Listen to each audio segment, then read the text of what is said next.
You're listening to Talking to Teens, where we speak with leading experts from a variety of disciplines about the art and science of parenting teenagers. I'm your host, Andy Earle.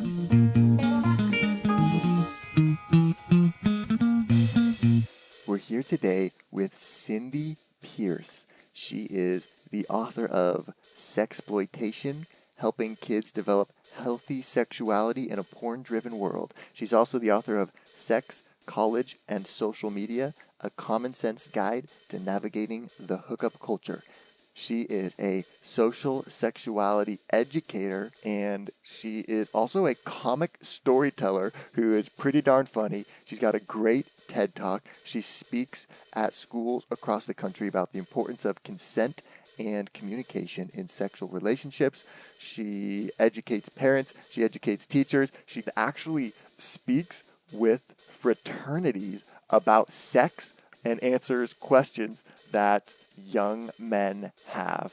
She's here today to speak with us about how we can do a better job educating our own teenagers, what we need to be saying, what we need to be doing, what we need to be teaching, and what we can do if we have some catching up to do.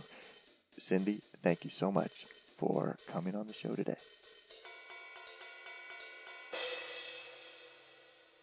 So I just watched your TED Talk, got these two books, really excited to talk about sex and porn and pleasure and all these fun topics that, parents love talking to their kids about. Yeah, I wish they loved it more.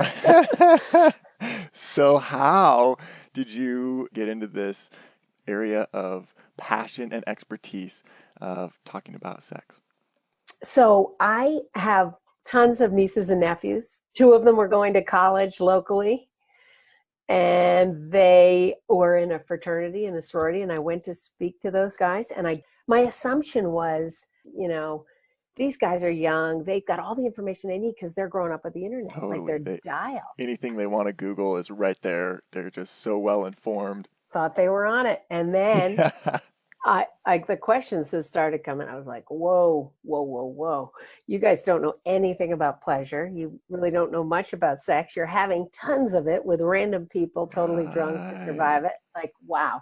So I just felt like, I took for the first group of fraternity brothers, it was like an hour presentation and 2 hours of questions from juniors and seniors. And I thought, okay, that's alarming. Then I started going around to other groups, and I realized, wow, the internet has so much to offer, but really hard to get to the good stuff. When you Google something about pleasure, the porn industry has a way of funneling everybody right to their material. So no one's getting to the good stuff, the important stuff. So that's what got me spreading the news on these matters. And it started with college, then high school, then parents, now all kinds of people, all ages.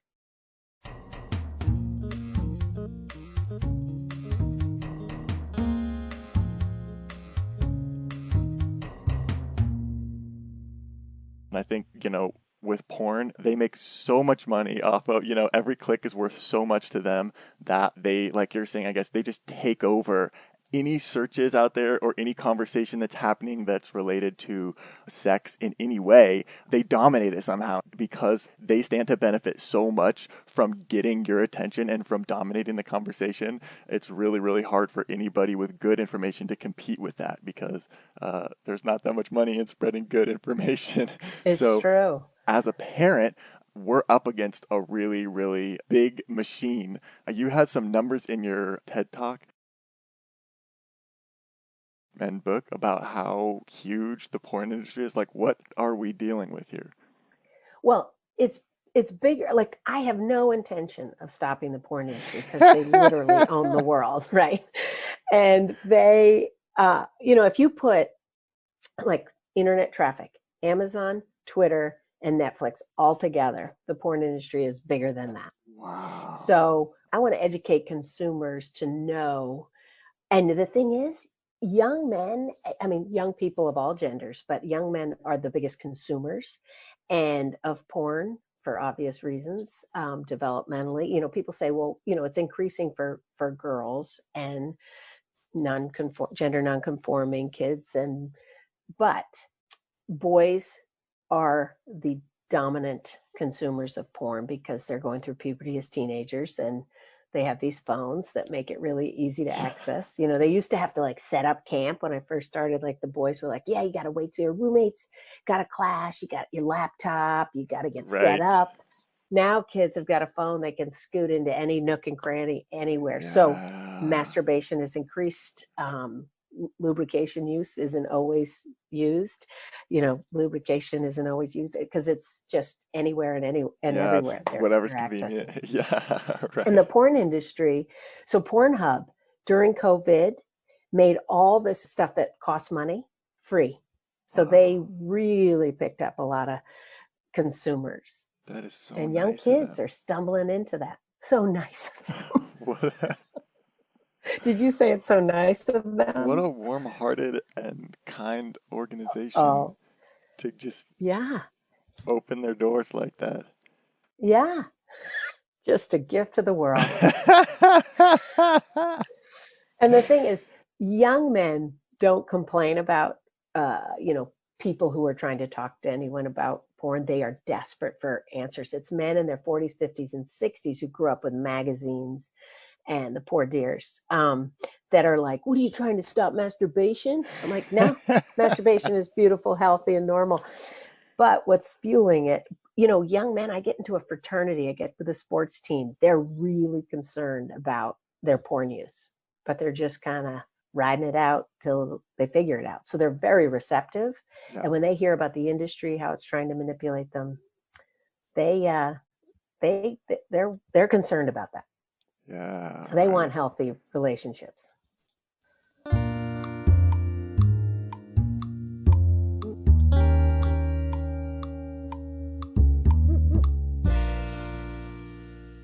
I guess the next question is, what can we do? What kind of, counter education, given that they're going to be stumbling across all of this online, probably starting about age 5, or as soon as they can pick up a phone, it's going to happen. So as a parent, what age do you have to start with the counter education, and what does it look like? Okay, so there's two parts to that. One is the preemptive strike of sex education, and the second part is responding when your kid does stumble on porn. And in most Mm, cases, they won't tell you, but I think a lot of parents, the hardest thing is to have conversations with kids. And really, sex education is the most important part. Talking between the ages of 5 and 7, talking to kids about sexuality, all kinds of sexuality. 99% of sex is for pleasure. So, people aren't, we stick to this sex is for babies, but kids yeah. have parents with two moms, two dads, single parent. So talking about sex is something adults do for pleasure. So really talking about, yes, it is about how babies are made, but really talking to them in that time. And the reason that changed when the internet really took off, that the necessity is to Right. get ahead of the internet. And then talking about porn, that's tricky. Talking about online safety and porn, probably around 9 years old, because we're now hearing that's a common age of first exposure. When Okay. I wrote my book, it was 11. Now we're hearing more 9. Yep. And so you want kids to be prepared. And what it looks like is really being honest with them and saying, the porn industry has created, all these videos that aren't showing necessarily healthy sexuality, not respectful, not consensual. There's not much intimacy. And it's very confusing when you see that. You think that's how sex is between adults. A lot of little kids think, oh my gosh, that's what my parents are doing. And it's Yeah. the most clicked on, the most easily accessible porn, Right. and therefore the most viewed, is often, particularly heterosexual porn, violent against women. The violence, like 88%, include verbal and physical violence, a lot of choking, a lot of hitting. And people say, but what if that's your thing? I talk to so many young people who are willing to be tied up to a bed, being willing to be slapped, hit, double penetrated, and they haven't even had an orgasm. I'm like, women, figure out your pleasure zones before you're saddling up with, swing from your trapeze, do what you want to do. Yeah, right. But first, understand your pleasure. This is not about providing services. This is not about keeping up with friends. So porn has changed the expectations of what kids or young people think is what's going to bring them pleasure or what's expected. Anyway, getting back to what that looks like for parents, talking to kids early. A couple things happen. You get your kids, it's awkward for parents, but it gets your kid tenderized and used to you talking about awkward things. And if it's so much easier to do that when they're 5 and 7 than starting at like 12 and being like, so I missed the window, jumping in now. Let's make up for some lost time here. Yes. So it's a preemptive strike. And it's not one talk. People still talk about the talk. It's many talks over time, every couple months, checking in, taking opportunities, whether they will resist it, most likely. Sure. But once they're used to, my kids just got you. They're like, you don't know what's going to come out of this woman's mouth. Like she might just say anything. They get used to it. Yep. Yeah. And it also means, I just want to say, parents need to be comfortable not knowing and being able to say, I don't really know the answer to that question, or I can figure that out, or and to show that they're still learning.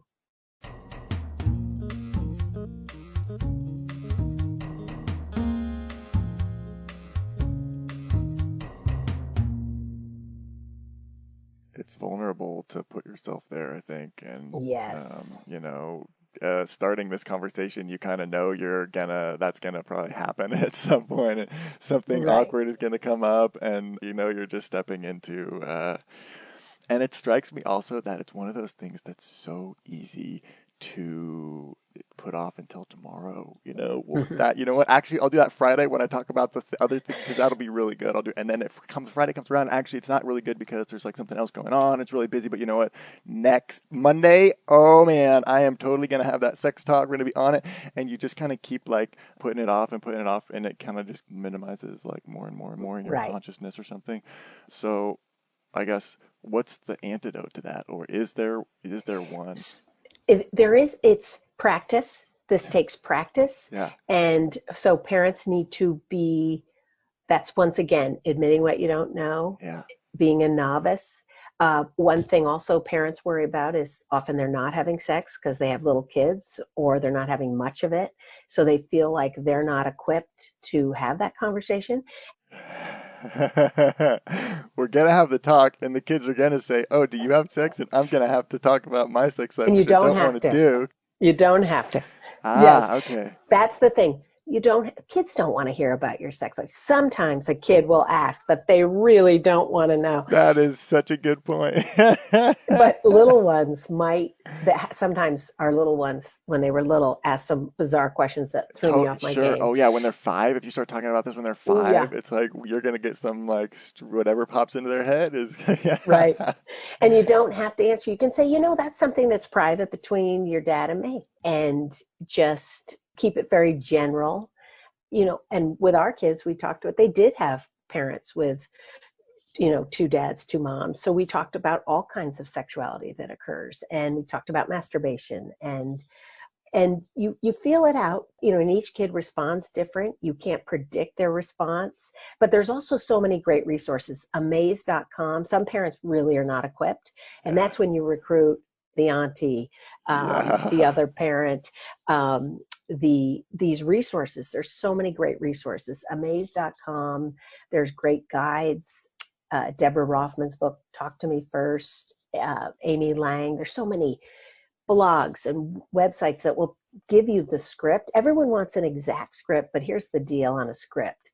You can plan your game, but that kid will not respond how you expect. Right. And you got to keep your game face on. Like, okay, and I couldn't keep my game face on. So I'd be like, that's alarming. And I'm not really ready to answer that.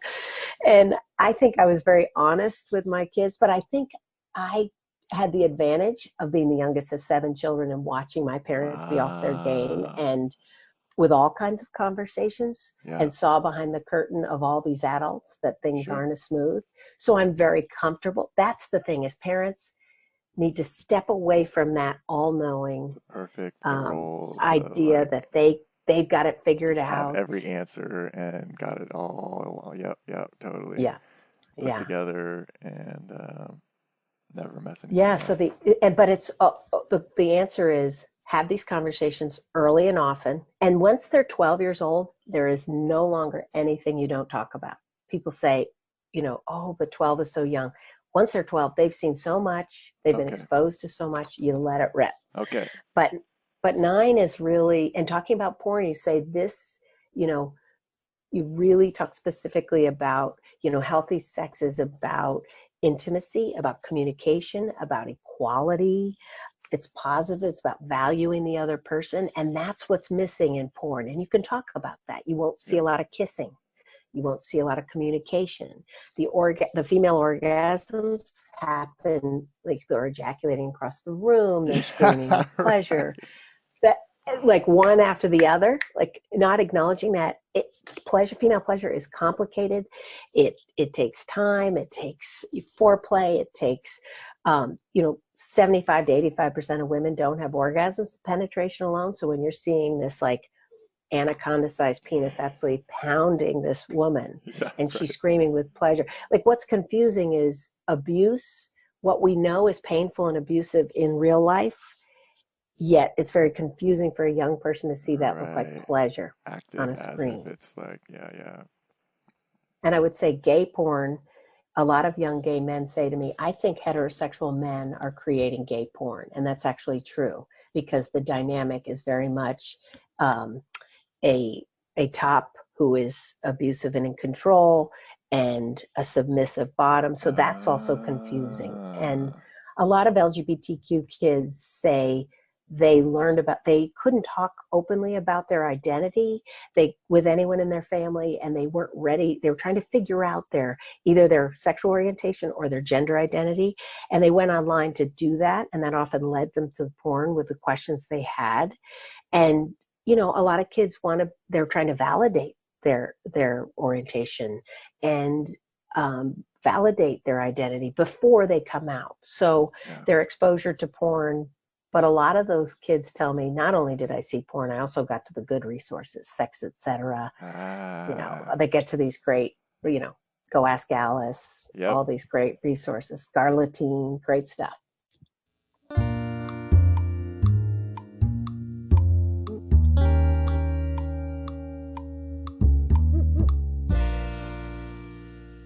So, okay, 12 years old is the age. I like that. That's the cutoff. So once they get there, everything is on the table.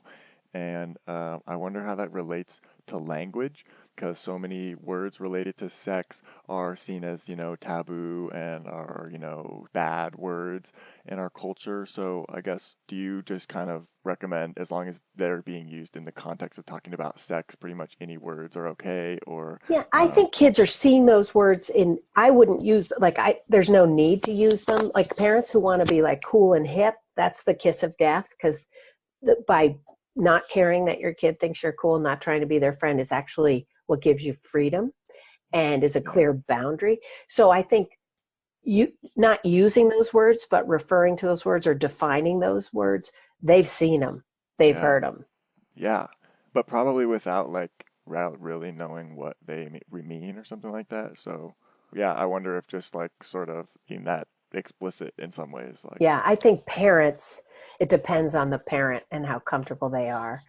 You know, I think certainly that's where you can bring in like amaze.com for younger kids. There's so many videos that in 5 minutes, and you don't have to even sit with them. And then once they're 12, like one woman said to me, she was a mom of a kid who was about 16, and she realized she blew it. She was like, oh my gosh, I haven't had this missed the conversation. boat totally. So she said to her kid, look, I blew it, missed the window. And what we're going to do, like, obviously you've had guests talk about the car is a great place because you're facing forward, even in the dark is better. But this Yeah, woman did this. She said, I have information I need to give you. It's going to be painful. It's going to be awkward.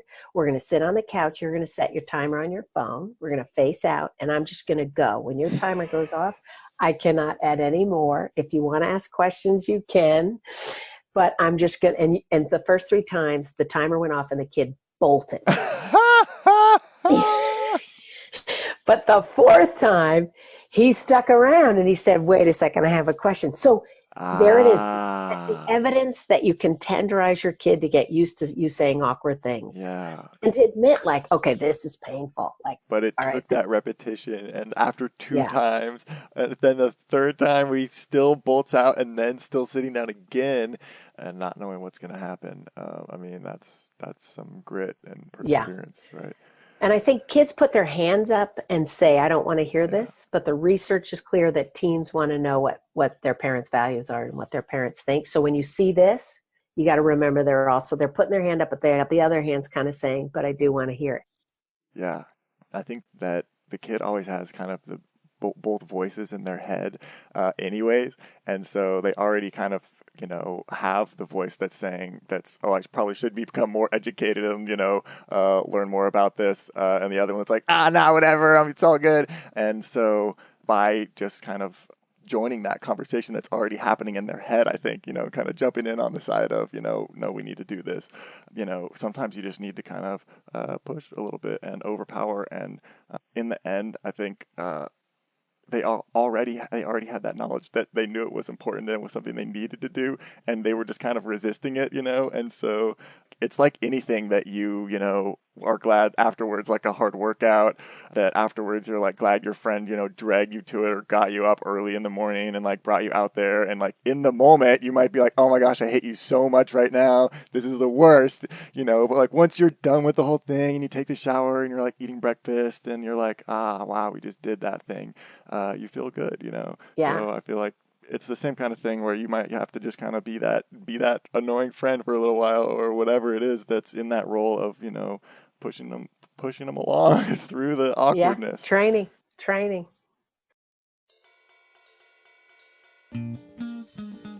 We're here with Cindy Pierce talking about sex and pleasure. And we're not done yet. Here's a look at what's coming up in the second half of the show. The first 6 weeks is called the red zone. That's where the most sexual assaults are committed because you have kids trying to fit in. If you're not talking to them about it right now, then your voice is just absent from that conversation. If I heard that hookup culture was so sexually fulfilling for all partners involved, if I heard that it was emotionally fulfilling, I wouldn't have to do this job. For girls understanding their pleasure zones, I would go into that detail by 12. Wow. For sure. Oh, because 12 is the anything goes age. So yeah, I guess then it goes. So people say, but they're too young. And people always say, oh, but my daughter hasn't developed. She's not interested in this. You want the preemptive strike. Information is power. Okay. I was late to develop, like physically, and late to have sex, which is hilarious to anyone who knows me. Like, you wrote 3 books about sex. Like, what's up with that? But my siblings made sure the sex that I wasn't getting from my parents, they made sure I had early. Right. And that was really helpful to make sense. So even a kid who's not involved, not interested, even terrified, they're hearing stuff at school starting in 6th grade. Everything's going around on social media. Check this link out, check this out. And they're trying to make sense of it. And if you can answer those questions for a kid, it puts them at ease. And they're less likely to keep pursuing it online and instead get the facts. Want to hear the full interview? Sign up for a subscription today. You get unlimited access to all the interviews I've conducted. It's completely affordable, and your subscription helps support the work we do here at Talking to Teens. Thanks for listening. I'll see you next time.